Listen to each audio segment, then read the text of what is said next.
Bismillahirrahmanirrahim. Apabila seorang wanita yang sudah pernah menikah lalu berpisah ya dan merencanakan menikah lagi, tapi dari pihak keluarga kurang merestui karena alasan jauh, akan tetapi tetap bersikukuh untuk menikah, apakah berdosa? Jazakallahu khair. Kasus ini kalau kita lihat dalam Al-Quran, teman-teman buka Al-Quran surah Al-Baqarah ya, ayat 232 ya. Wa idza talaqtumuhunna ya fabalaghna ajalahunna fala ta'dhuluhunna an yankihna azwajahunna idza taradaw bainahum bil ma'ruf. Ya dzalika yu'adzu bihi man kana minkum yu'minu billahi wal yawmil akhir. Baik, kata Allah bahkan di ujungnya dzalikum azka lakum athhar ya. Nah, Allah menyampaikan jika seseorang laki-laki pernah mentalak perempuan. Ya, cerai di sini. Suami istri bercerai. Nah, kemudian yang perempuan itu berniat ingin nikah lagi. Nah, dia punya calon pengen nikah lagi, tapi bukan karena cerai ini karena faktor orang ketiga, bukan. Kalau itu minta cerai karena alasan orang lain, itu dosa hukumnya.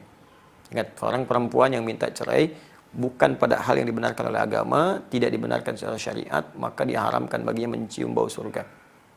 Hati-hati. Ya, jadi perempuan-perempuan hati-hati. Kecuali kalau syarat satu dibenarkan. Ya, kalau dari perempuan misalnya minta mengajukan khulu' karena perilaku laki-laki, misal, mohon maaf, dibuktikan secara meyakinkan menzolimi secara fisik, ya, bisa menyebabkan misalnya fisik terluka, bisa mengancam kepada nyawa, ya.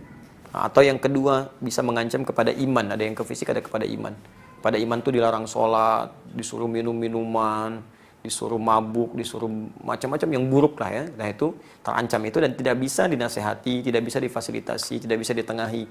Maka boleh mengajukan khulu namanya ya untuk perpisahan. Nah, ada yang kedua kasus suami menceraikan istri karena alasan tertentu.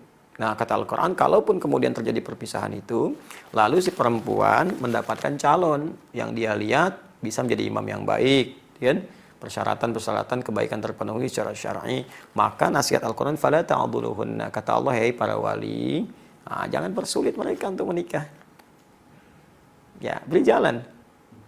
Nah, Al-Quran itu sangat indah, sangat sayang karena tidak mudah status perempuan yang baru berpisah, apalagi di masyarakat disebut dengan nama tertentu, mendapatkan pasangan-pasangan yang bisa membimbing kembali itu tidak mudah.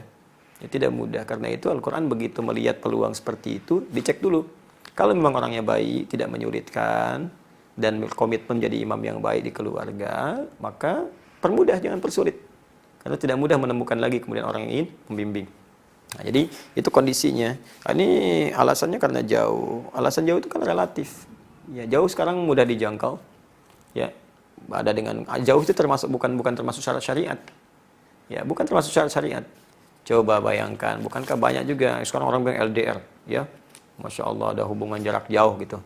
Nah, tapi mohon maaf, kalau kita lihat zaman-zaman dulu juga betapa banyak orang-orang menikah dan LDR itu sering terjadi. Bahkan dulu nggak ada gadget, ya, nggak ada media sosial, nggak ada telepon sama sekali.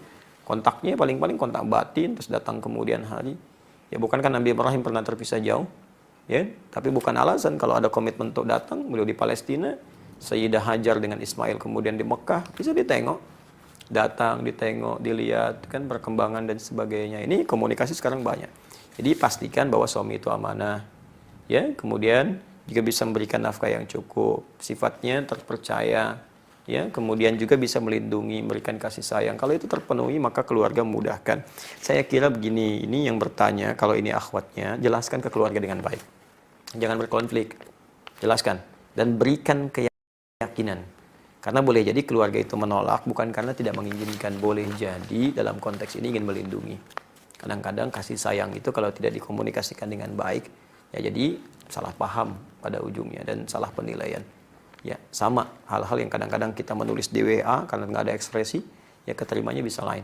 Maka jelaskan sepenuhnya, sampaikan bahwa alhamdulillah boleh jadi ini hikmahnya Allah kirimkan seorang pasangannya lebih baik. Dia perhatian, dia jujur, dan ini bukti-buktinya, keluarganya begini, kenali keluarga dulu, tanyakan. Nah, kalau memang baik, mohon ridhonya. Ya, kalau ada yang kurang, mohon tunjukkan supaya kami perbaiki sebelum menuju ke pernikahan. Itu lebih bagus. Ya, jadi daripada merajut konflik gitu yang tidak dibenarkan. Lagi sekarang bulan Ramadan ya, kalau ini kemudian kita ingin sampaikan. Saya kira itu, teman-teman, cukup dulu ya. Demikian saya kira, semoga bermanfaat. Jika ada yang benar, itu pasti dari Allah dan Rasulnya sebagai petunjuk untuk membuat kita lebih baik. Tapi kalau ada yang salah, itu mutlak kesalahan saya pribadi. Ya, sudah capek kalau digali, ya pasti akan ketemu salah saya. Cukup dikoreksi, nanti saya betulkan, kemudian ambil pendapat ustadz lain yang lebih baik. Ya, itu akan lebih mulia, lebih objektif, dan insya Allah bernilai baik insya Allah subhanahu wa ta'ala. Subhanakallahumma wa bihamdika asyhadu an la ilaha illa anta astaghfiruka wa atubu ilaik wa akhiru da'wana alhamdulillahi rabbil alamin.